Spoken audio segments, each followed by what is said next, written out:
Hello, everybody. Welcome to the show. Today we have a very special episode. Um, Dave's meat and potatoes issue, I guess you'd say, one of the most important of our time. And there's been some new developments. So we're going to get into that. We're going to get into some various interviews and have Dave's commentary, of course. Dave, good morning. Good morning, yes. Are you ready to get into this? Yeah, I'm ready. Okay, we're starting with Ron Johnson. Well, let Correct? me let me set the stage just a little bit. Okay. As you mentioned, one of the most important issues of our time. Well, world historical significance of 9/11 cannot be overstated. The most important event in world history up until overshadowed a bit by the COVID uh, psyop, but in its scope, but not by a whole lot. The 9/11, what I call the elephant in the TV room, and if you brushed it off or looked over it 24 years ago, uh, don't worry about it. We're going to get into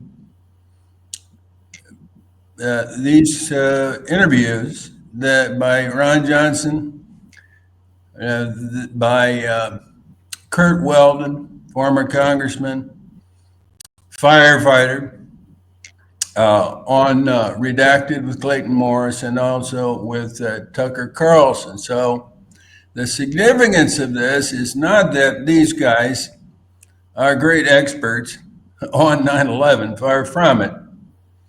If you want expert opinion, you can go to David Ray Griffin's 12 books, or you can go to Jim Fetzer, or you can go to the architects and engineers and really do a deep dive.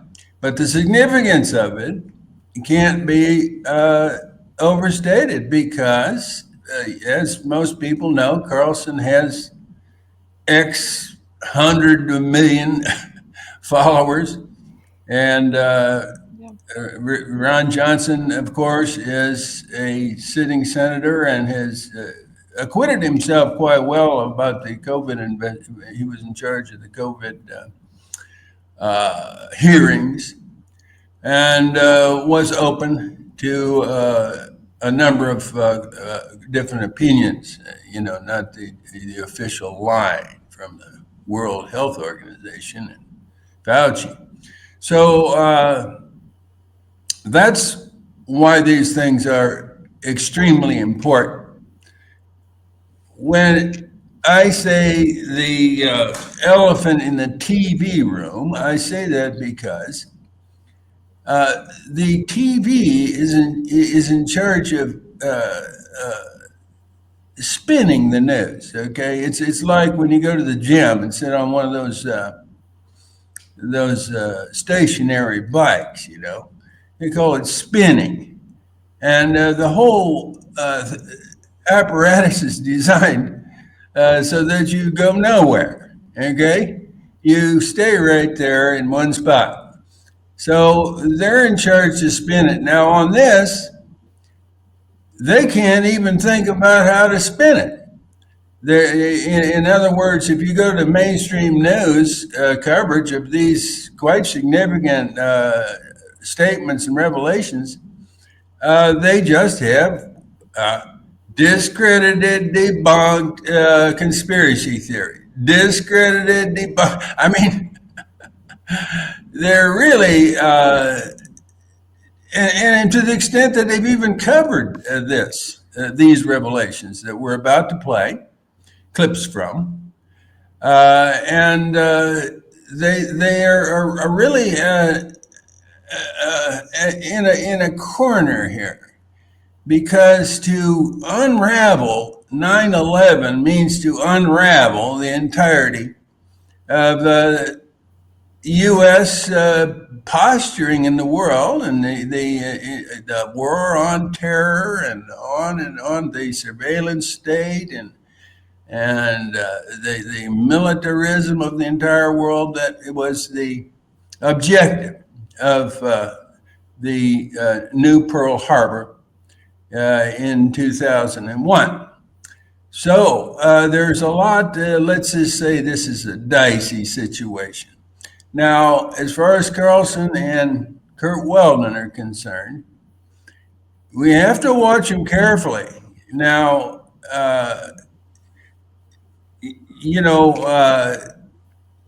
Tucker Carlson went way out of his way to ridicule and discredit 9/11 conspiracies, some years ago.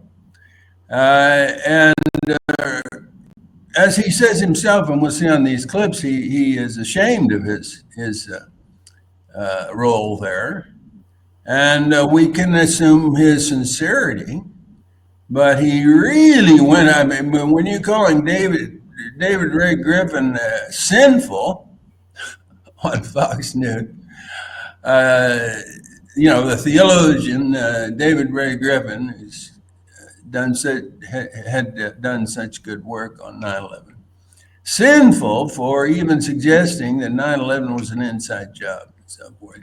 And then he had Stephen Jones, the physicist, on, and just interrupted him constantly. And then Jones just said, well, at least play the 7-second clip that I sent you about the collapse of Building 7, and then we'll be done here.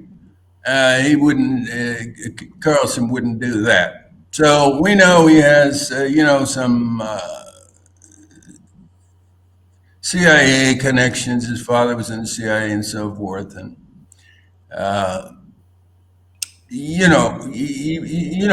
may be playing us here to some extent, but you can't put this stuff back in the bottle. You see? So the spinning, getting back to the spinning, this is going to be very difficult to spin, and that's why they're ignoring it. They're going to get you talking about the tariffs and talking about, which is also an important issue, and other issues. They're pretty much ignoring these statements by Kurt Weldon and Ron Johnson. So let's go ahead and play some clips. There, Senator. Well, start with Building 7.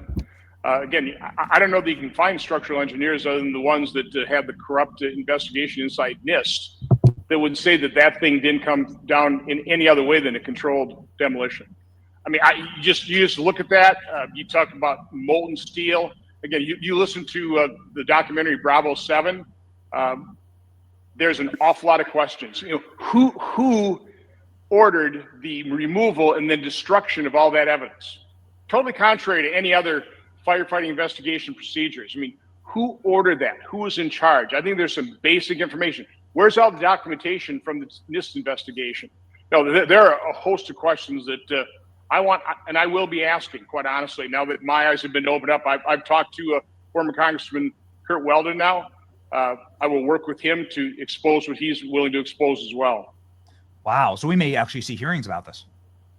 I think so. And by the way, this was opened up when my ranking member now, when he was chairman of the Permanent Subcommittee Investigation, he did the investigation on the PGA and LIV Golf and the PIF.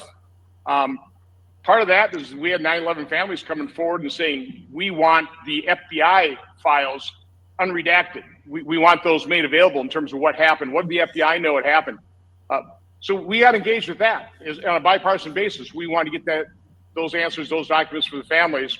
Again, we didn't get squat from the FBI. So hopefully now with this administration, I think President Trump should have some interest being a New Yorker from himself. What actually happened in 9/11? What do we know? What is being covered up? My guess is there's an awful lot being covered up in terms of what the American government knows about 9/11. So, we're going to play the entire Building 7 chapter from Fabled Enemies in a moment. Okay, well, but before we let's go on to redacted, or I believe is next.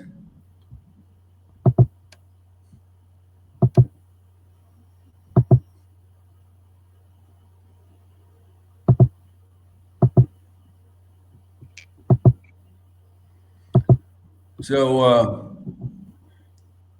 redacted with Clayton Morris has really is doing well now, quite well. He, a few months ago, put on the new film that's been released about that shows clearly the explosions going off in the building at the point of we're talking about the towers now. Clearly shows the flashes and the squibs and so on and so forth. You know, just by putting these things on and commenting on it, he's doing his part. And I would suggest that everybody do something, okay? If it's nothing but to share this video that we're doing here and talk to your neighbors and so on and so forth. So let's get to Curt Weldon. This is former Congressman Curt Weldon. Systems funded by the federal government. On November the 4th of 1999, in my office, I had the Deputy Secretary of Defense, John Hamre, the Deputy Director of the FBI, the Deputy Director of the CIA, and I handed them a proposal to create a fusion center of all 33 systems. Hamre said, I'll manage it. I said, I'll fund it. The FBI said, we love it. And the CIA said, we're not doing it. We don't want it. 2 years before 9/11, the CIA stopped the sharing of intelligence that was critical to understand what was happening around the world. Then, why? Later, why did they do that? Why did they do that? That's the $64,000 question. Did they have plans that they did not want other agencies to know about? Or was it simply a dominance thing where they think they know it all? I don't know that answer. That's a part of why a commission needs to be put in place by the president. But I can tell you this. I went around and gave speeches all over the country to intel groups where I talked about the need for a fusion center. I briefed Bush when he came into office. They did nothing about it, and I'm a Republican. 9/11 happened. I'm in my office, and I get frantic calls from 3 of the staffers on this unit down at the Army's Fort Belvoir. And they said, we have to see you. These are all separate calls. I said, we're under attack right now. Mr. Chairman, we have to see you right away. One by one, I met with them. Tony Shaffer, Lieutenant Colonel, Bronze Star recipient. Scott Philpott, Annapolis grad, Navy commander. Dr. Eileen Pricer, career intelligence. I met with them all separately, and they all told me the same story. They had been part of an Able Danger team established by the chairman of the Joint Chiefs of Staff, Hugh Shelton. That team was top secret. It was working out of Fort Belvoir. I was funding them, giving them whatever they needed. They loved me. They would do whatever I wanted. That's the group I used to present to Hamre that we should establish this fusion center capability for. And they told me the story, and they rolled out the charts that I'll show you. They identified Muhammad Atta, every Al-Qaeda cell in the world by name and by face, 1 year before 9/11. I have the charts. All the names and the faces. They identified the 5 key cells. One was in Nairobi, Kenya. One was in all the places we had attacks. And one was in New York City with Muhammad Atta. 1 year before 9/11, the Able Danger team identified Muhammad Atta and several of the other terrorists in New York. They tried to transfer that information to the Justice Department 3 times. We had the names of the people that they contacted in Justice, and they were blocked. Why were they blocked? That's a good question. I will tell you right now, the 9/11 Commission is a cover-up. 100% guarantee you. Zelikow was the commission director. He led the cover-up, and he was appointed by the Republicans, even though he endorsed Kamala Harris in October publicly. The Democrats put Jamie Gorelick on the commission. She was the attorney that Clinton appointed in the 90s that wrote the firewall memo that said you could not transfer military intelligence to civilian law enforcement. The 2 of them controlled the content of the commission. When Lieutenant Colonel Tony Shaffer the Bronze Star recipient, member of the Able Danger team, came and told me they'd identified the information about pre-9/11 intelligence. Scott Philpott told me the same thing. Eileen Preischer, the same thing. Eric Kleinsmith, the same thing. Our military unit, Able Danger, did the job. And I wrote the manuscript. My lawyers said, if you publish it in 2006, when I ended my career, they said to me, they'll kill you. What they had done to my family to get me out, I said, I'm not going to risk that. They ruined my daughter's life, and what they did led to my son's death. Now, I'm a patriot, but I'm not stupid. So I waited. And now I'm talking. And they're not going to shut me up unless they kill me. And if they kill me, the story's already out now, and I'm going to tell more of it on shows like yours, because you want the truth, and you want to hear what the mainstream media will not touch. Do you know what happened to his son? No, Okay. no, I don't. I know the episode with his daughter. He mentions where they sent the FBI to her house, and of course, with the news cameras and rolling and everything, and that let it be known that she was being suspected of taking bribes from the Russians and other acts of corruption, and Weldon was probably involved himself and so forth. So actually, as he explains here somewhere, I think he gets into that episode, but they never even charged the girl with anything. They never even talked to the girl. This was just a show a few weeks before his election to taint him along with his daughter in a corruption scandal where there was nothing there, and there were no charges ever filed, and they, according to him, they never even talked to the girl. They just made a show of taking boxes out of her apartment, taped up boxes and computers and stuff, just made a big show and never even talked to her. It was just a theater deal, but it was effective and allowed his opponent to taint him as a corrupt individual. So that's what he's referring to there. But as to his son, I haven't got that part yet. Okay. Do you want me to go to the next clip, or? No.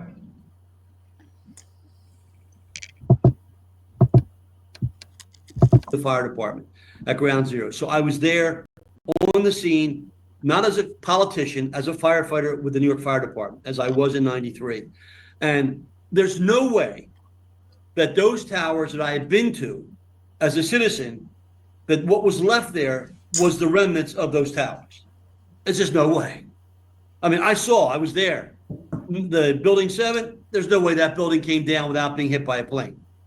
How that happened? I mean, I saw the reports. I have heard the statements. I've heard the language of the firefighters who were in the buildings hearing explosions. You don't hear explosions in buildings when there's a fire going on. Controlled demolition. My old station, Fox News, of course, these videos have now been suppressed, but thanks to X, they've been resurfaced over the past few years. But you had one of my colleagues was standing there as a Fox News reporter speaking with the firefighters and talking about the explosions that were happening on the ground. But many of these the are not fantasies. I'm very close to the firefighters. In fact, I went up last July and spent 2 hours with Chief John Esposito in New York. He's a good friend of mine, great guy. And I gave him the unpublished manuscript for Able Danger, and I signed it in honor of Ray Downing. I said, John, you're getting the first draft manuscript. I haven't printed it yet, but I want this for the New York Fire Department so that you have the historical record of what happened that could have prevented the loss of those 343 firefighters and all those others who died as a result of 9/11. And I did that because of my respect.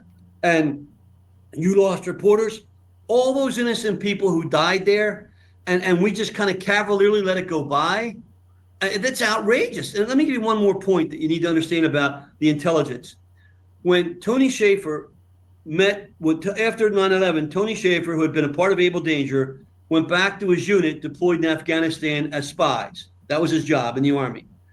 So Zelikow and the 9/11 Commission staff went through Kabul to ask if anyone had heard anything about 9/11 so the 9/11 Commission could look at it. So Tony got word that he should meet with them. So in Kabul, Tony Shaffer met Zelikow. They traded business cards. And Zelikow said to him, "We need to meet when you get back in the States." When Tony came back to the U.S., his office was locked. All of his records were sealed. They took away his security clearance. They tried to destroy his career. I defended him. I did a 1-hour special order on the House floor that you can Google, it's public, where I said this is worse than Watergate.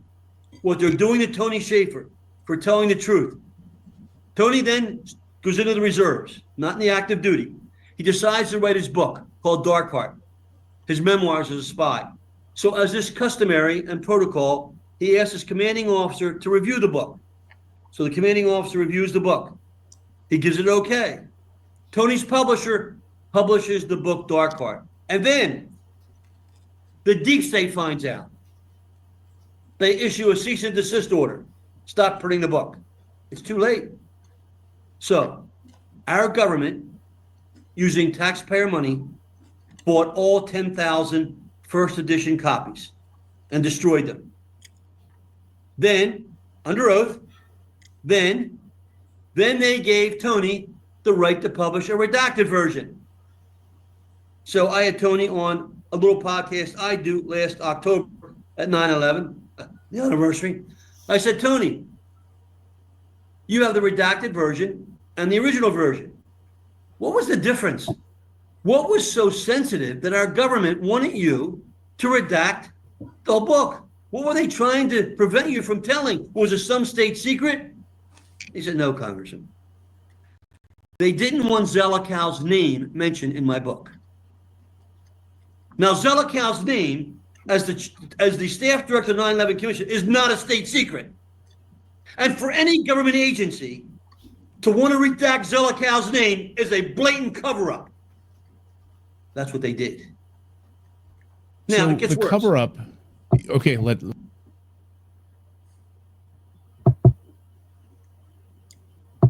That's where you have it stopping. Yeah. I mean, Go on to the next one. They want to get away with it. Well, now the Trump's in power. It'll be it's the last thing I do. I'm telling the story. And believe me, there are stories that I know about, not just the 9/11, the whole Russia thing. No one led more delegations to Russia than I did. I was a co-chairman of Duma Congress with Steny Hoyer, and I was co-chair of the Rada Congress in Ukraine with Marcy Kaptur. We all of us got along back in the 90s. The Duma, the Rada, the Congress, we met. This war was contrived by the U.S. Not by the U.S. people, by the U.S. in Ukraine, And of now, course. now millions of people are suffering. It's the same thing with Gaddafi. I led the first delegation to meet Gaddafi. I took Biden on my second trip to Libya to meet Gaddafi. I spoke to the entire country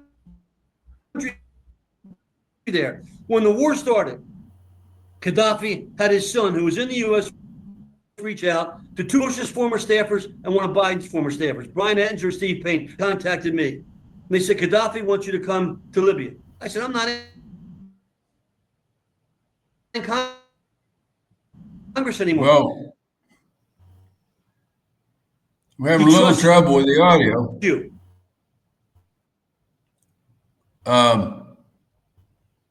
Else? Because I never asked Gaddafi for anything.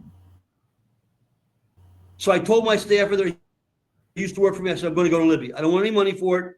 I'm going to see what he wants."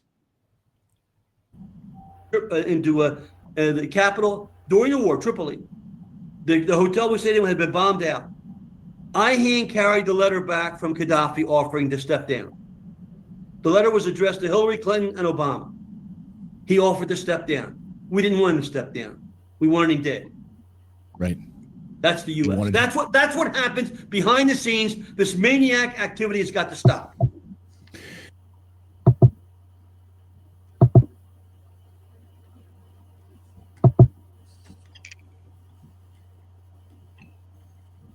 are you there? Yeah. The audio listeners is a little bit rough, but if you pay close attention, you can get the points, and you know, you just have to work a little harder at listening. What is it too? Is it too low? No, I'm getting some interruptions here. You know, some pauses, and it's perfectly good on your end. Yeah, but Okay, well, I mean, it's you know, it's certainly understandable. Of course, I've heard it before, but you know, I'm not having any extreme difficulty, but it's definitely off a little bit. okay. But just go ahead. And I want us to maintain a strong NATO. I can tell you, I formed the RADA Congress relationship in Congress. I was the co-chairman with Marcy Kaptur, who's still in the Congress. She's the oldest woman in the Congress. She was my co-chair. We took delegations to meet with the Ukraine RADA 25 times, and we hosted them in Washington. I did the same thing with the Russian Duma 25, 30 times. We all got along. There was no battle. There was no contention. There was no undermining. NATO was not an issue. We all knew that Ukraine was not going to become a part of NATO, but we also knew that Russia had to respect Ukraine's rights. All of this was contrived. I can show you photographs of us all meeting in Washington together, the RADA, the Parliament, I mean, the Congress, and the Duma all together. This is all contrived. And we've got to stop this nonsense from occurring, because none of these people doing this are elected. They're not elected by the people. They don't even know who they are. And I'm not going to let this sit, because they end up killing. When I realized that bin Laden was allowed to roam in Iran, and by the way, I can bring you Ahmadinejad right now, because I have people talking to him, and he will confirm what I just told you. And I never met him before, but he will confirm this now. When I realized that we sent all those kids to Afghanistan, knowing a few people knowing he wasn't there, and 2,500 American heroes came home in body bags, and thousands more with their arms and legs blown off or no sight, it makes me sick to my stomach. That cannot be put it like that. And you can't when you refer put it to like this as that, acceptable casualties. we knew that he wasn't there. The whole purpose that Donald Rumsfeld put before the American people were going after bin Laden in Afghanistan, but they knew that he wasn't there. And further, not only did they know that he wasn't there, they facilitated his hospital treatment and the removal of bin Laden into Iran. And I had two royal families in the Middle East who I work with very closely confirm that to me. Of those 10 silver bullets, 2 of them were royal family members from 2 different royal families. And the bin Laden task force director from the CIA, who saw information that he had never been given when he was doing that job, Michael Scheuer, called my office. Called my home. They wanted to do a film about me after I left. I said, I'm not getting involved anymore after what they did to my family. I'm not getting involved because there's nobody there to support me on the government side. I'm not going to get support out of Bush Jr. He's not in control. And Obama's certainly not going to support me because the people, Obama wasn't in control of the government. I mean, we're not stupid. And neither was Biden. And I like Biden. I mean, I'm friends with Biden. Up until he had his problems, I did a lot of things with him and know him very well. He traveled with me. He went to Libya with me.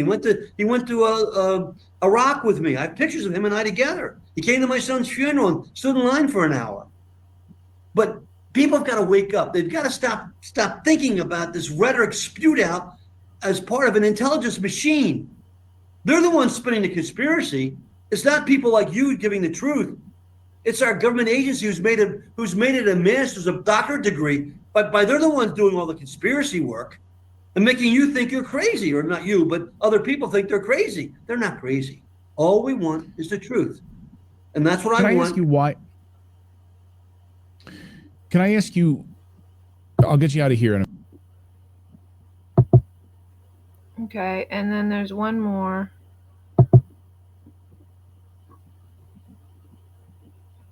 Are you there? Was the audio any better? Yeah, I'm here. No, it seemed a little better that time. Oh, well, I closed. I had the other video open, so that might have lagged it a bit. All right. Well, let's go on to There's one the more. Tucker Carlson interview. Do you want to Uh, watch one more? You have one more here. all right. New chapter in your life.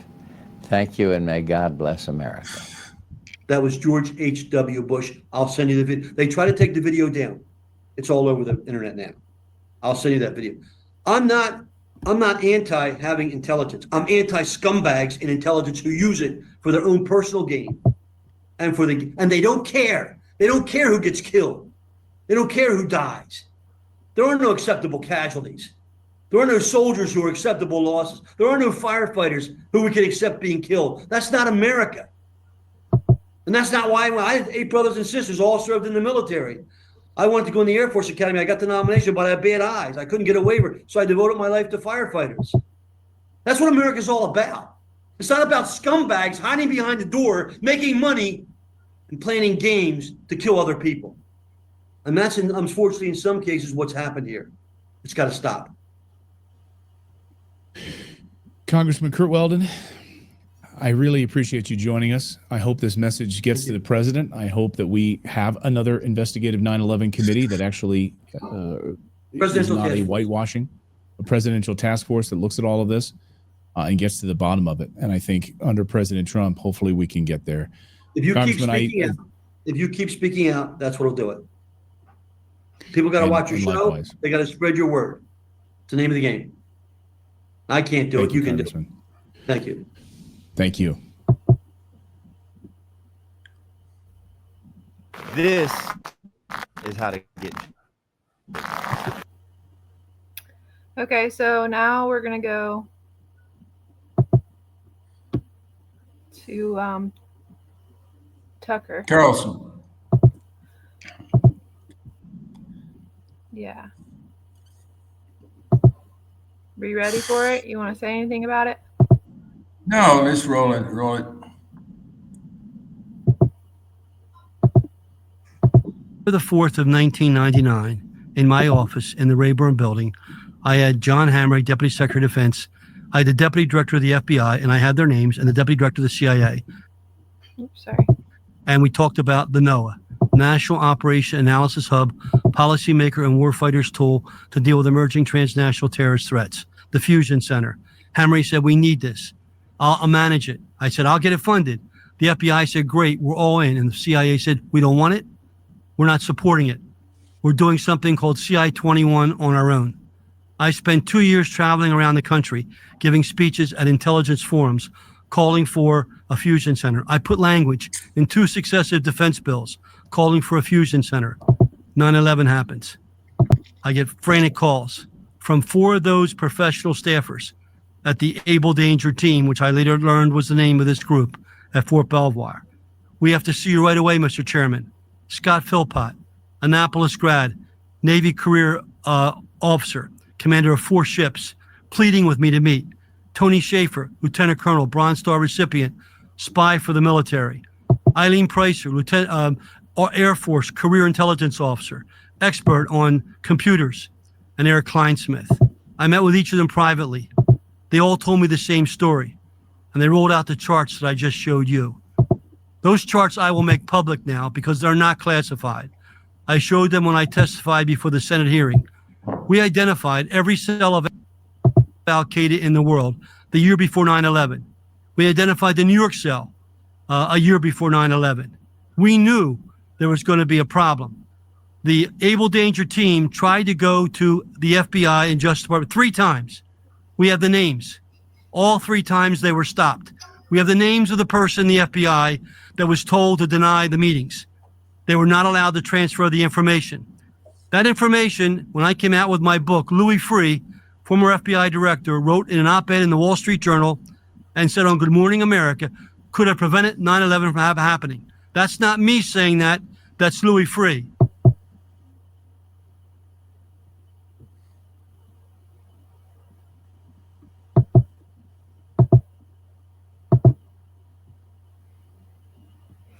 Now we skip ahead here. Capital. Yeah, some of it repeats what he already told Clayton Morris. So, skip ahead. Okay. .com or click the link below. Wow. Okay. So that's the end of your political career. Well, it's the end of my public career, but I have a lot of friends. I know. I got have that. A lot of people that support. Now people want me to talk, and I am talking because Trump's in power. And the only thing they can do is they can kill me. Now, 2 of my friends were killed, or I think they were killed. One was threatened by a guy that was running to be the head of the CIA. He got a call. This guy that was in Florida, John Quirk, was career intelligence for the CIA, and he helped me. He gave me all the internal stuff of what they were doing to try to portray me as a Russian spy of all this stupidity. Right. Well, been there. Right. So Quirk called me and said, "You won't believe who I got a call from." He told me the guy's name. He said, the guy said to me, "Why are you helping Kurt Weldon?" And John Quirk said, "Because Kurt Weldon's a patriot." The guy slammed down the phone. That guy's a multimillionaire in New York right now. Multimillionaire. Made his money off the backs of the American people. What happened to your friend? You think he was murdered? I think he was given they both had fast-moving cancer. And that's a typical process that the agency uses overseas when they want to get rid of somebody. I'm aware of that. Most people are not aware of that. But do you know that to be true, that is a... I can't prove it. No, but do you know that... I know they both died suddenly. The U.S. government has the technology to... Oh, absolutely. infect people with fast-moving cancer. Absolutely. Yeah. As they do with the, in 1997, I did the first hearing on asymmetric threats. I was the chairman of the research committee, and I focused on 4 threats. And you can read about them. The first threat was the use of drones, which nobody was using then. The second was cyber attacks, which is now a big deal. The third was EMP. People don't even know what EMP is. I was the leader of that. I wrote the EMP legislation. And the fourth was cognitive warfare. People don't understand cognitive warfare. And today our intelligence agencies trying to pretend they don't know what it is. Like, oh, we don't know what that is. Because the Russians have used it, and the Chinese, they call it Havana syndrome. Right. We know what it is. The directed energy weapons. Directed energy weapons.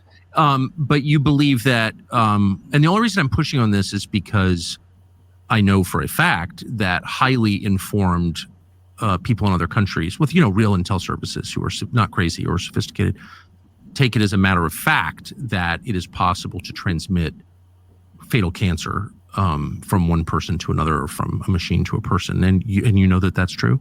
I don't know that. The details, I know the research that was being done when I was chairman of the Oversight Committee for Research was very provocative. And we need members of Congress that are unafraid to get fully immersed in understanding what we're doing and why we're doing it. The problem with the members of Congress is that there are good members in both parties, but they get staffers who have career goals. And their career goal might be to go work at the Pentagon or go work for the agency. Yes. So they get compromised midway through. You can't have that. You got to have people to understand their loyalty has got to be for the country and for what their original goal. And that's why it's so important that we, and the ultimate goal here is to have this presidential commission on 9/11 to hold people accountable and to let the president appoint a commission that asks the questions of what really happened, both intelligence-wise and with the actual structure, so that we understand, and then we make those people accountable. Believe me, when we do that, then you shake the system up. I agree with that, and I think it's really important to begin declassifying a lot of things that the U.S. government has done with our money in our name over the past 60 years. Starting with the Kennedy assassination, which the president, has issued an executive order on January 23rd to declassify. It hasn't happened. MLK, RFK, et cetera, et cetera. We should know what happened in Butler Township in July, but I think the big story is 9/11, and the reason is all those happened decades ago, and I agree with you. 9/11 is only 24 years ago, and I have all the information. I have the firefighters ready to go. I have the tapes of the firefighters and what they saw and heard. I have all the architects and engineers and all their 3,000 of them risking their careers. I have the lawyers. I have the families. Everybody's ready to go. All Trump has to do is name a new presidential commission. Let them do the investigation. We'll give them all the material, and then we'll show the country that we will not allow these people to commit these kinds of they're not even unscrupulous. They're outrageous and scandalous and traitorous acts against our nation. Imagine planning to kill American people. I can't begin to think of that. Okay, so, but you've also just said that 2 friends of yours died of fast-moving cancer. I don't know that. Well, they died of cancer. Died of cancer, right? But you think that the people who are hiding the truth about 9/11 are capable of murder? Absolutely. Yeah. Absolutely. Well, I guess that would be obvious since 3,000 people were murdered that day. Just like Libya. We were the ones that caused Gaddafi's death because Hillary Clinton played a game over there. And I was the one that went over there during the war. Gaddafi asked me to go over. I took a Biden staffer and a Bush staffer and a film crew leader from ABC One in New York, Larry Menti, with me, and a cameraman, because I didn't want the CIA to set me up. I hand carried the letter back from Gaddafi offering to resign. The U.S. didn't want him to resign. They wanted to kill him. Why? Because Gaddafi, and I met him 3 times. I took Biden on my second trip to Libya, by the way. He went with me when I spoke to the whole country. At every meeting I had with Gaddafi, he wanted 2 things. He wanted to unite the African continent into a group of nations economically, like the European economy. He wanted to base it on the gold standard. And the U.S. and Europe didn't want that. And the other thing is they wanted control of his oil, and they wanted control of his sovereign wealth. So Gaddafi had to go. That's outrageous, and it's wrong. Yeah, but that I think sounds right to me. I mean, but we've allowed so many of our kids to be drawn into conflicts, to be killed. And these people doing this they've never served in any capacity in our country. They've never been in the military. They've never served on a fire ground. And it's outrageous that they think they can get away with this and sit back and make all this money. It's outrageous. I couldn't agree more. So, let's get to 9/11 itself. And you were so deeply involved in so many parts of this personally that I think it's easy to go off on different tangents, but just to the extent that you can describe what you know to be true. You said don't want to speculate as to motive, for example, but what you know to be true. What do you think the core truth of 9/11, September 11th, 2001 is? I don't, at this point in time, I have my own perceptions. I don't have something I can give 100%. I can't swear on, but what I'm seeing bothers me to the core of my body, that 9/11 did not happen because a group of hijackers got control of some planes. First of all, I have confirmed that 2 of the hijackers that were on one of the planes in New York were working for the CIA. They were on the CIA payroll. And that was confirmed to me by someone in writing from one of our agencies, and I have that letter. So 2 of the people involved were actually working for the CIA in one of the planes. I know that. And they lost control of them. And there were reprimands against those agency people after the fact. Second, I know the intelligence. They tried 3 times to transfer the information about information that could have prevented 9/11. That's fact. To the Justice Department.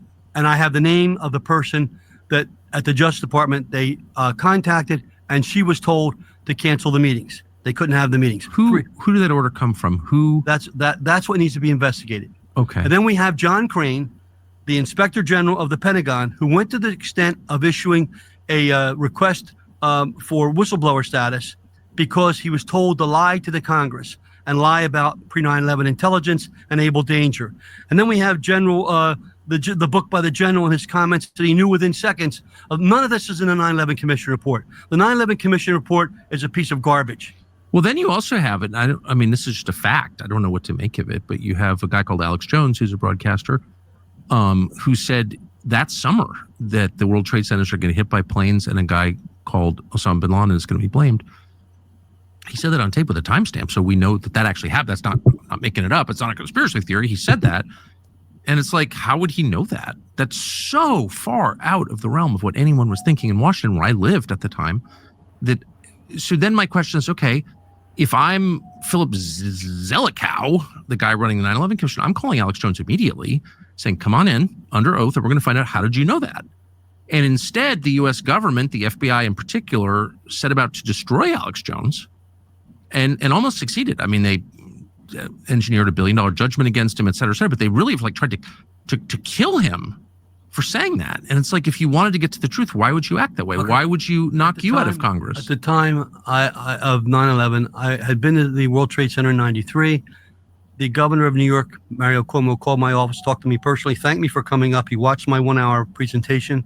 I was back up there with Ray Downey. I brought Ray Downey's widow and 5 kids down to my district after 9/11 to honor him as a hero. I was up all during the 9/11 incident at Ground Zero, and I did everything I could and I felt responsible. Do you know the 9/11 Commission would not let me testify before the commission? Now, I'm a firefighter. I'm a fire chief. I'm a state fire instructor. I spent my whole career helping protect people from disasters. The 9/11 Commission, even though my experience as a member of Congress, Vice Chairman of Defense and Homeland Security, would not call me to testify, would not call me to go in and speak before the 9, because they knew what I would say. So when the commission said it's going to issue its report, which was pardon to interrupt, what year was that? It was when the report was released. I think it was 2005. So what I did, the report was being released in the Ways and Means room of the Cannon Building. I went over, I sat in the front row to be the first one. Lee Hamilton and Tom King were up there. Good people. I don't blame them. Yeah. It wasn't them. It was the staffers that controlled this. It wasn't the commissioners. This is Zelikow guy. That's right. Zelikow and Gorelick. And Dieter Snell. Dieter Snell was a staffer working for them. Jamie Gorelick, who Jamie was Gorelick. Clinton DOJ. Appointee who wrote the firewall memo that said you can't transfer military intelligence to civilian law I enforcement. think Bill Kristol's cousin too, unless I'm I don't know. misremembering that. Maybe that's the case. I So I sat in the think front that's row and I said, Lee, why did you not allow me to testify? And he said to me, well, Congressman, you know, we had a lot of people that wanted to testify. Now I'm the representative of all the firefighters in the country.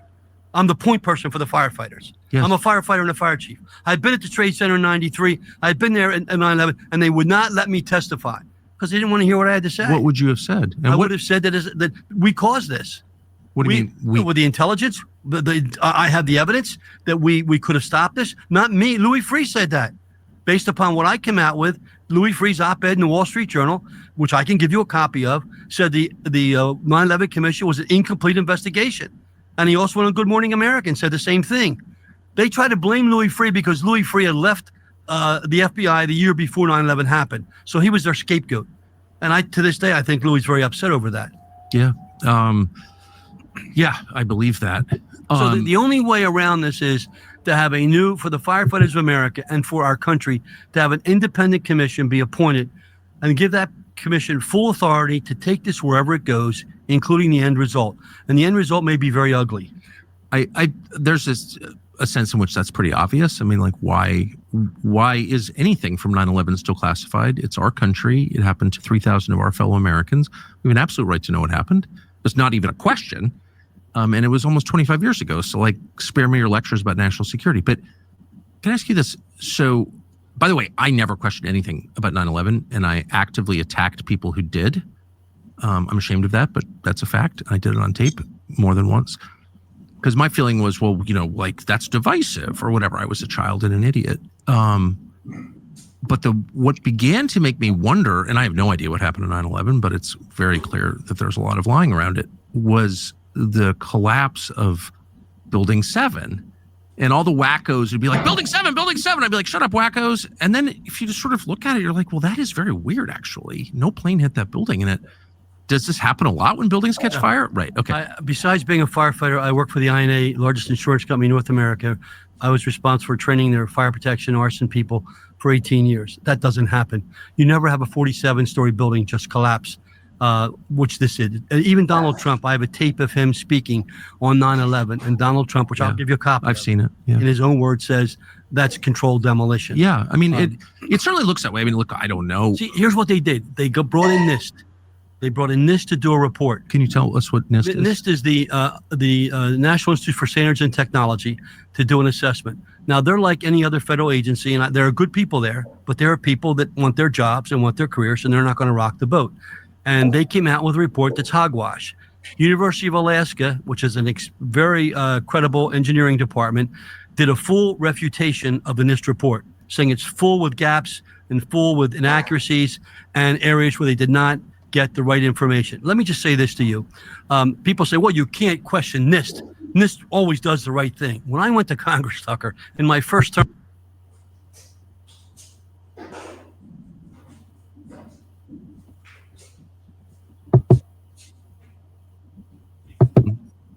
sort of collapse in on themselves, implode, it looked like. And like a lot of people have said, many credible, non-crazy people have said that was controlled demolition. Was it? Well, when I got up there the day after, I had been in the Trade Center at the restaurant on the top several times. There's no way those two buildings could have collapsed into what they were there. something had to happen. Was that obvious to you immediately? Yeah, absolutely. Because, and they were looking for other firefighters like Ray Downey and the 342 others that were trapped and eventually vaporized. So something happened. Whether there was, there's a high explosive material, I think it's called fermite, that is used to explode metal and steel and vaporize it. Tests were never done on that.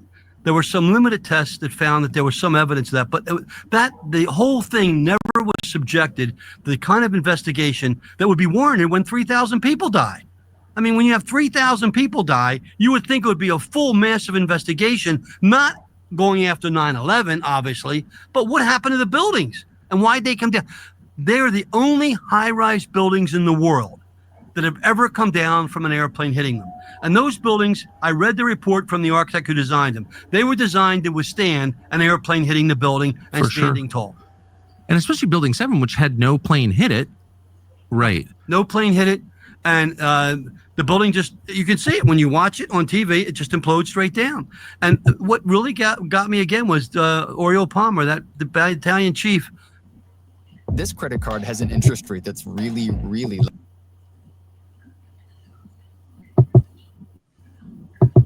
Well, tell us who he was. What is Oriole Palmer was one of the most inspirational battalion chiefs in New York. FDNY, who immediately, in very good shape, had a family, a couple of kids, went into the building as soon as they got on the scene, took the elevator up to the 40th floor, got off the elevator, and you can hear him on the comm system say, "I'm here, 40th floor. We're going to start walking up the stairwells." Every 5 floors, he radios back to communication. "I'm on the 50th floor. Everything's okay. We're on floor 60. Everything's okay." He's going up. Every so many floors, he gives a report. He reaches the 78th floor, the floor of impact. He comes out of the stair tower. And as clear as you listening to me here, and I know I get passionate and I apologize to your listeners for that. He says, "We're on floor 78, the floor of impact. We've got 2 fires and we can handle them." 1 minute later, the whole building collapses. That's not normal. That is not acceptable. That is not what happened. And this is on tape? It's on tape. The film is called Bravo 7. And if your viewers want it, if they contact you, I'll give it to you. It's free. It was produced not by Hollywood. It was produced by firefighters. And it includes the footage, including the firefighter, the footage of the firefighter communication between him and the command center. You can hear him as plain as day saying, "I'm on the impact floor, floor 78. We have 2 fires here. We can control them." And he's comfortable. He's not worrying about the building collapsing. He just walked up 38 floors and the whole building collapses. Tucker, it's a big lie. Can I, okay, 2 things. What percentage of firefighters who were there that day are knowledgeable about building fires agree with you on this? I have the utmost respect for the fire department of New York. When I wrote the manuscript Able Danger, which I didn't publish because my lawyer said they would kill me back in 2006, I never published it. I'm going to publish it this year. Last summer in July, I took a draft copy of the manuscript, and I met for 2 hours with John Esposito. He's the chief. He's a great man. I have total respect for him. And John knows me. And I said, "John, you know my respect for the department." And I said, "Yes, Congressman, we know that." I said, "I want to give you this copy of my manuscript, and I'm signing it in honor of Ray Downey for you to keep in your archives. This is what really happened." He took it. I felt I owed it to the fire department of New York and their members. There has been this subtle pressure to the firefighters and to the officers not to talk for obvious reasons. You know what this involves politically. And look what happened to the chief of LA. The female chief of LA comes out and says that the resources were taken away from her for the field forest fires. And what does the mayor do? She fires her. That was just a few weeks ago.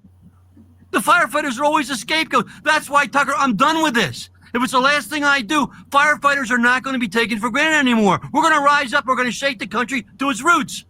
Firefighters are not second-class citizens. Well, they certainly shouldn't be. But if they talk, they'll get sidelined. They'll be called crazies, even though they heard explosions. They can't be allowed to say that. They heard explosions? Yeah, absolutely. It's on tape. Well, we have people coming out of the buildings that heard explosions. We have film footage of people that talked to Fox News that was taken off the air, and then now it was brought back by X.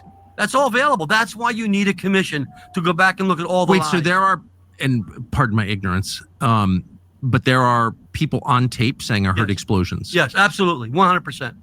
Multiple people. So the counter to this, which is also kind of rooted in common sense, is wow, that would require a lot of people to be involved in a vast conspiracy and to stay silent for 24 years. And that's just impossible because people talk. Not a lot of people. Not a lot of people. It would involve a very, very precise action of planning and, taking steps to control the situation. I have no firsthand evidence of this. That's why this is the most important thing. If there's one thing that you have the ability to do, because you're very well respected and deservedly so, you coming out and showing that report, that request, put out by the Firefighters of America and by the people who are, excuse me for doing that. No problem. The people who are the most impacted by this. Yes. I've helped them now. I'm not, there's no money in this for me. Everything I'm doing is pro bono. Yeah. Pro bono. A new presidential commission. There was no presidential commission before. Did you know that your brain health and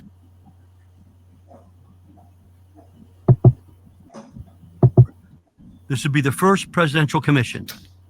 We recommend you take this moment to do what we're about to do, which is enjoy an Alp.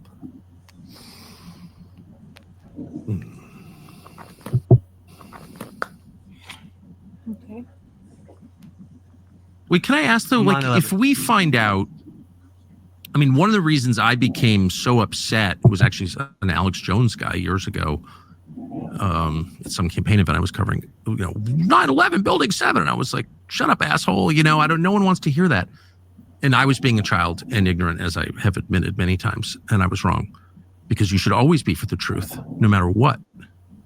On the other hand, I think my instinct was informed by the feeling that, wow, if we find out that U.S. government officials or foreign officials or anybody is hiding the truth about an event that murdered 3,000 totally innocent people, like, that's, how could your country continue if you found out? It would be almost as bad as if there were people in our country who planned to allow bin Laden to stay in Iran while we sent kids to Afghanistan and 2,500 came back in body bags. It would be almost as bad. No, you're right. No, you're right.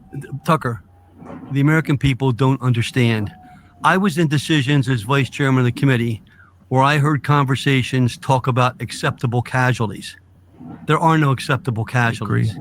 If I have a son or a daughter, and I'm the youngest of 9, my brothers and sisters served in every branch of the military. None of them would be acceptable casualties. And if we had people that made the decision that we can afford to get people over in Afghanistan knowing that several thousand are going to come back dead, we've got to find an alternative to that. And if we didn't do it there, then we shouldn't do it in the U.S. Do I think 9/11 is going to be the biggest scandal in our lifetime and beyond? Yes, I think it's going to be the biggest scandal in the history of America because it occurred on U.S. soil and because it is so recent that we have relevant information still available. Right, that's right. We have recorded information. We have personal information. Once people realize they can talk and not be afraid of being killed or not being afraid of being ostracized. And you know what gets me is reporters who call people conspiracy theorists. Well, that's all the agency does. I know. They're the ones that create the conspiracies. I'm aware. I mean, cut me a break. I'm aware. They have whole courses for their agents on how to make people look like they're conspiracy theorists. And the propaganda operations designed to discredit. Exactly. Right. And so all we want is the truth. Of course. So Trump, appoint people of impeccable integrity. Let them study the facts. I will testify under oath everything I know about intelligence. Let these 3,000 architects who are risking their careers, making nothing, let them testify under oath. So let me ask you a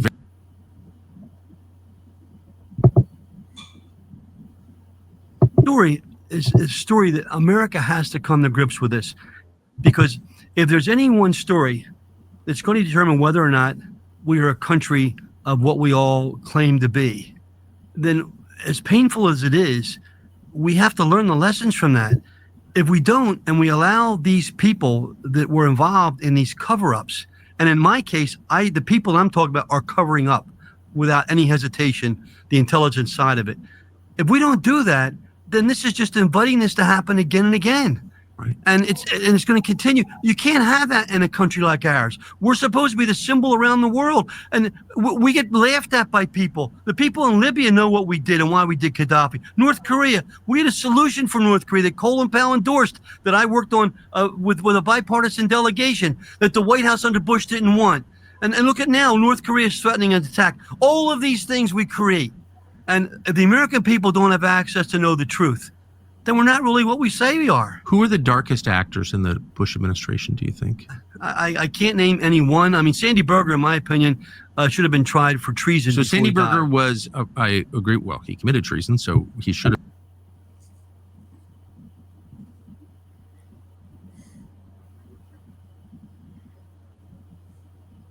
We got one more clipper. Do you know what's actually in your tap water? My name. 2 more. Okay. He was. Have any comments, or are you saving them for the end?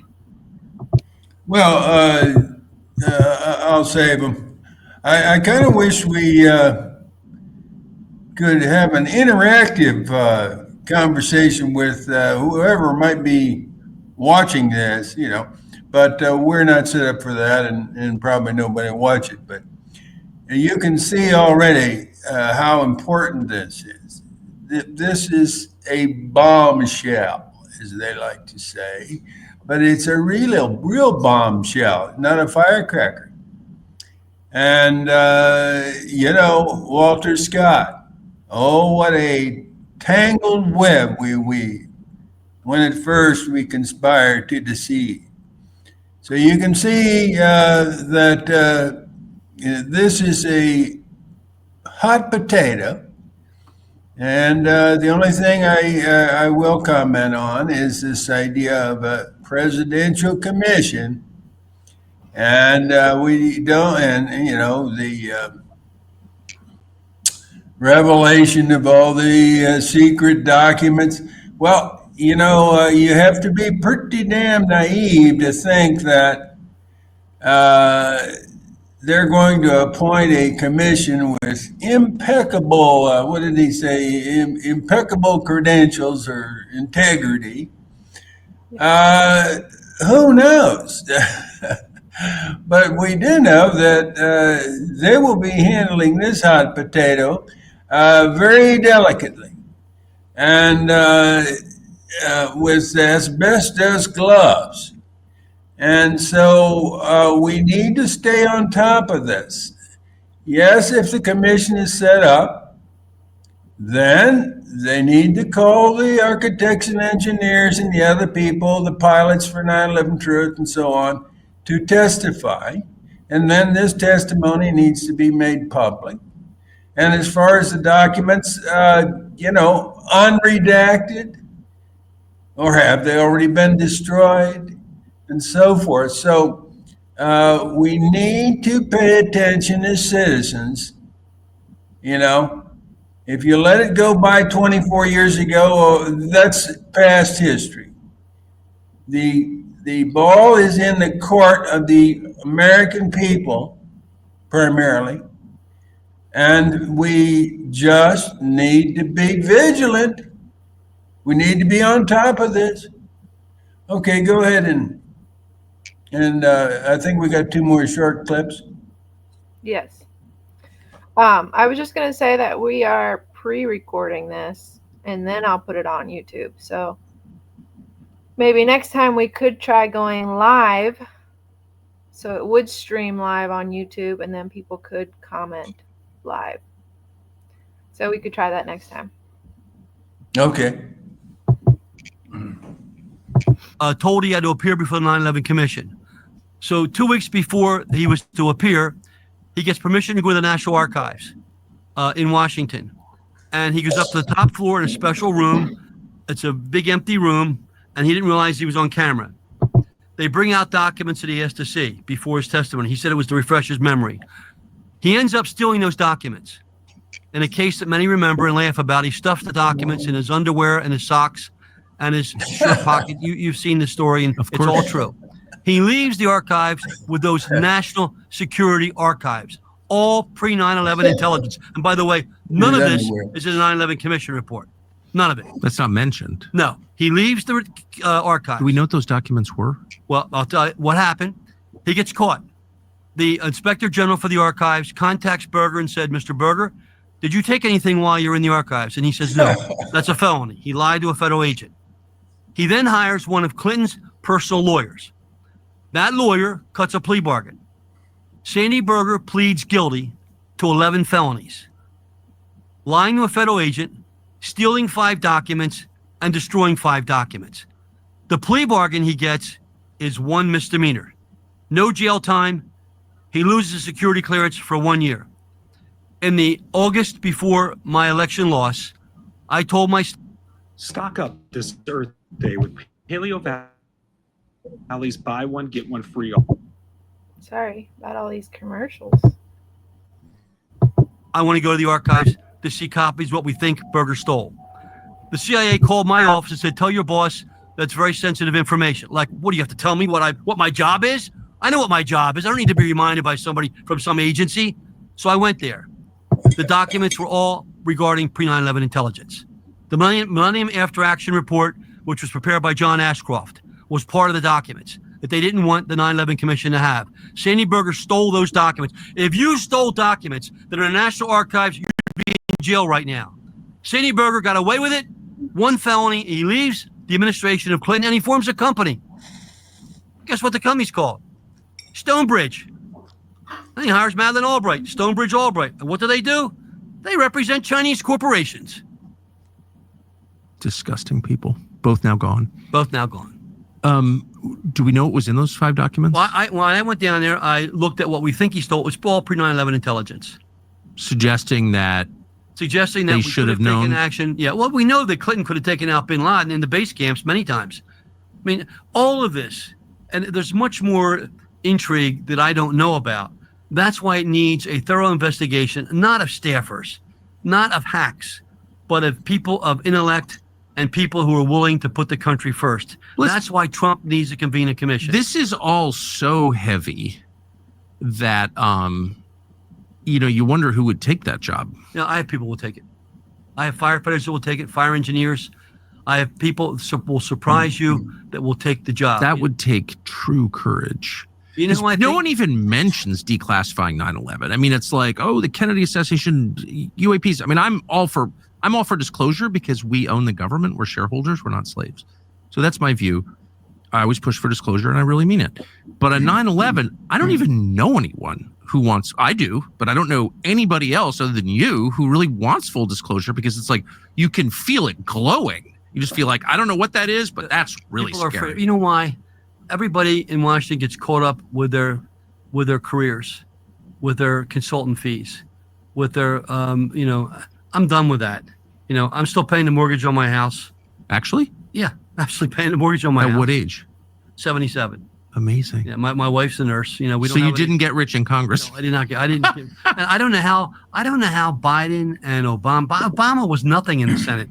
How do you make $88 million in the Senate when you don't have a job? And I think we know the answer there. Okay, one more here. The proceeds are going to firefighters. It's about my book. What? You don't mean corruption is suspected? It's possible. But Bravo 7 gives you the story of what really happened from the eyes of a firefighter. And then it has the audio comments of Oriole Palmer. And if you're a human being and you listen to that brave firefighter with 2 kids, I think 2 or 3 kids, who's risking his life after he went up 40 floors in the elevator, climbing up 38 floors with his team, arriving on the floor of impact and saying, I can handle it. And if we let him die there, like it was just some random thing, then we're not human beings of decency. I agree. We owe Oriole Palmer. We owe Ray Downey. Ray Downey told us 93, 8 years earlier, this is going to happen again. Ray Downey told us in the Gilmore Commission. You gun owners want to become better shots. I think you're going to want to see this. Have this fusion center. We allowed unnamed scumbags in the CIA to block us from having a fusion center. We allowed unnamed scumbags in the agencies to block transferring the information that Scott Philpott and Tony Schaefer and Eileen Pricer and Eric Kleinsmith had, that they tried to transfer to the Justice Department. And they also had information before the attack on the USS Cole, when they ruined the career of Kirk Lippold, the commander of the Cole, and I defended him. If we're going to truly be a country that really cares about other people and what we're doing, then we have to live up to that. That's and right. How can you send your kid to war or combat and all this crap about giving them a home and a place to live and health? Well, great. Let's do it up front. Let's prevent them from needing a home. Let's prevent them from needing health care. Let's prevent them from having to be put in a shelter someplace. Let's focus on the veteran before they become disabled. Let's focus on the firefighter before they die. But see, the media and the intel deep state likes to make it look like, well, we got all these charities out there. These charities allow us to give money like we really care about them. Caring about them after they're dead is not the same as preventing them from dying. And that's what this is about, preventing them from dying. And I'm not going to stop until we take the necessary steps to never let this happen again. I'm grateful for your determination. And the last thing I'll say is, I think when you give up the love of money, you get filled with a holy power, and you clearly have been. So, Congressman, thank you. Thank you very much. Thank you.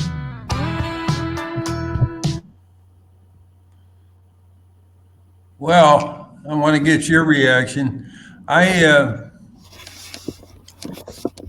think our viewers can see why we thought it so important to bring these interviews to your attention, because you won't see it on CNN. And the news cycle is designed to, if they did remark on this, to move on and fill your head with something else. But we need to stop right here and look at this, the significance of these revelations.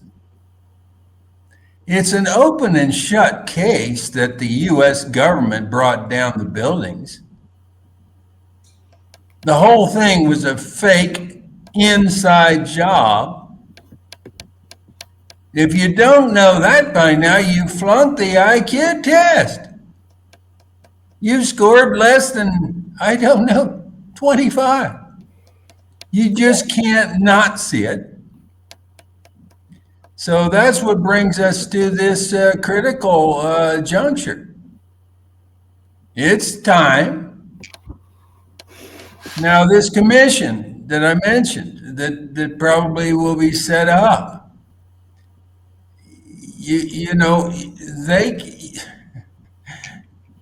they're not going to select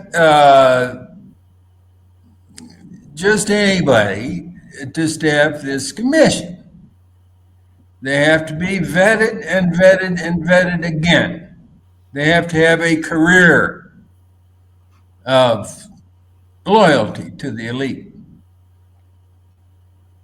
Yeah.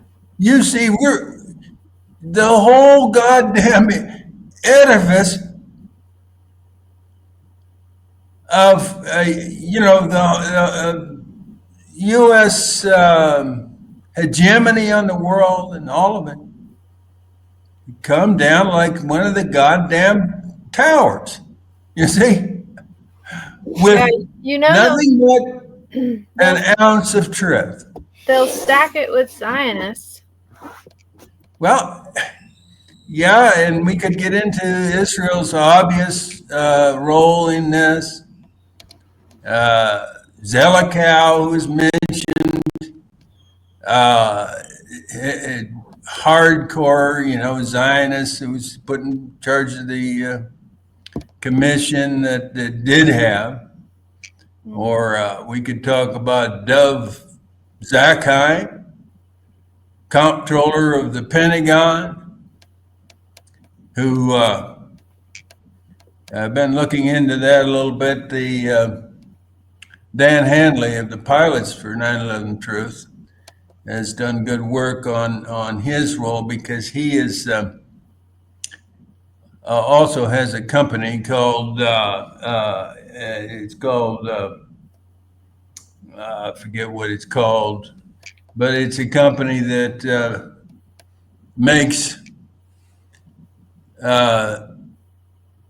airplanes so they can be remote controlled.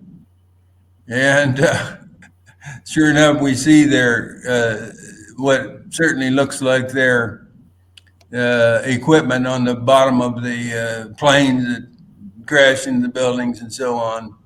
And he's, of course, a heavy-duty Zionist. I mean, Dov Zakheim. And on and on. We can go to the Mossad agents who were caught in New Jersey across the pond from Manhattan, and they were filming, and they were actually arrested on that day, and they spent some weeks in confinement, and then were sent back to Israel. And they were so bold that they gave interviews over in Israel, saying that, no, we weren't involved, but we went there to document the event. Yeah. And Trump comes out, he says, you vote for me, you'll find out who really knocked down the towers. Oh, well, hell, there's 1 million votes. And then he says, yeah, it was the Palestinians over there celebrating. I saw them with my own eyes. So, yeah. So, what is your response to these? You can see the significance of it, right? Yeah, I can, but I mean, I'm just kind of concerned because they kept bringing up Osama bin Laden and, that he was maybe on the payroll. So it just kind of made it seem more like a blowback theory rather than direct U.S. involvement. I don't know. Well, yeah, you see, he says he doesn't know, so I don't know. That's just my thought. Well, yeah, he believes in the official story to a slight degree of the planes being hijacked, and yeah, but he makes clear in many of his presentations that bin Laden and them were on our payroll, as you just mentioned. So it doesn't really affect it because, look, nobody but a fucking idiot can suggest that Al-Qaeda planted many tons of explosives. They blew up not only the 3 buildings, but the whole complex. You should look at just the images. It destroyed the entire World Trade Center complex, 7 buildings. Complete rubble from 2 planes without explosives. Are you kidding me? I mean, we should, Tucker admits to being a bit ashamed for having taken the official thing on board. And I think probably many others should share in that, at least to be a little bit ashamed about having believed in this thing for 1 minute. But that's past. What are we going to do now? This is the biggest issue in American history. Oh, well, that was no, it wasn't back then. Right now. It's getting, we have tens of millions of people who know now. Every government in the world knows. It was an inside job. If they have an intelligence service or even any intelligence at all, they know that. So you see, it's a nuclear bomb. Gaddafi knew that. That's We don't know right. what happened to him. He spoke out eloquently, very forcefully. Mubarak in Egypt spoke out. He was couped shortly after by Sisi and the other guy. But he said, I'm a pilot. He says, there's no way that planes fly around in U.S. airspace for an hour or so without being intercepted. So you can see that the whole fucking thing is fake from about 20 different angles. In fact, go to Jim Fetzer on Veterans Today. 20 reasons. 20 reasons why it was an inside job. So there are at least 20 and more than that. So that was always weird to me. Not only that the planes weren't intercepted, but just the fact that they were driving around in circles for like an hour and a half. Like, what was the point of that? Anyway, why? They couldn't find New York City? Malfunctioning control systems? I don't know. Anyway. Well, besides, as Fetzer points out, 2 of the planes were not scheduled to take off that day. Probably didn't. 2 other planes were taken out of service in 2006, 5 years after the event. So if you want to tangle up with the planes issue and the passengers, I think it's it's a dead end. I don't think there were any planes, but I don't want to get into specifics. Yeah, I get you. And the passengers on the planes that supposedly the manifest of the 4 planes that they produced, it doesn't have any Arabs on there, and beyond that, the so-called passengers don't show up on the deaths manifest, the Social Security Death Index. Typical. Well, along with over 90% of the supposed victims at ground zero. So evidently, just like this mantra about 3,000 dead, no, and actual reports were done on that in the weeks after, where they questioned the Social Security Administration. Why are over 90% of the supposed names that were given victims not showing up on the death index? They said, well, some people fall through the cracks. But you claim to have 98% accuracy with only a few people falling through the cracks. Over 90% fell through the cracks.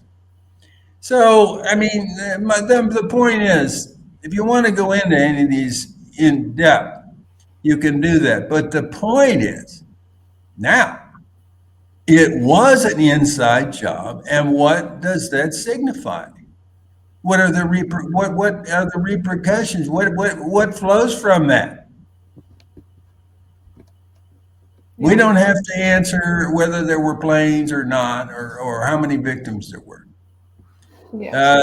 That may come out, but the point is, it's an open and shut case. There's no way around it. And the point we're getting at here is that it's seeing the light of day. If so many people were involved, it would come out. Well, I guess it has come out now. So what are you going to do about it? Okay, well, I think I think we should end it there, and we'll just keep everybody updated. We'll have to do another video with progress going on there. Yeah, because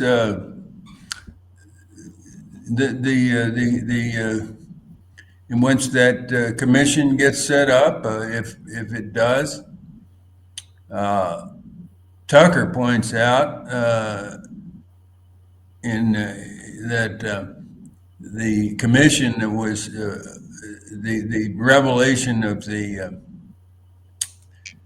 documents around the Kennedy assassination have not been released. So we were promised, you know. So let's not be fools. Let's not believe anything until we get the absolute truth. And let's not be, put off too long here, because we're at the critical juncture. And you can see Weldon's sincerity, I think. And what do I want to say in conclusion? Yeah, let us know in the comments if anybody has any thoughts about what these guys are revealing, Weldon specifically, and now Johnson. See, Johnson has the power to call a congressional investigation. And then we have to watch it very closely. And we may have to have organize some demonstrations saying, we want so-and-so on the commission or whatever, We don't want to be played again. Right. Okay, well, thanks for doing this, setting up all those clips and everything. And just to repeat again, let me know in the comments, let us know in the comments what you're thinking, because we're interested. Until next time. Okay, Alice. See you soon. Hopefully. I may be coming up there.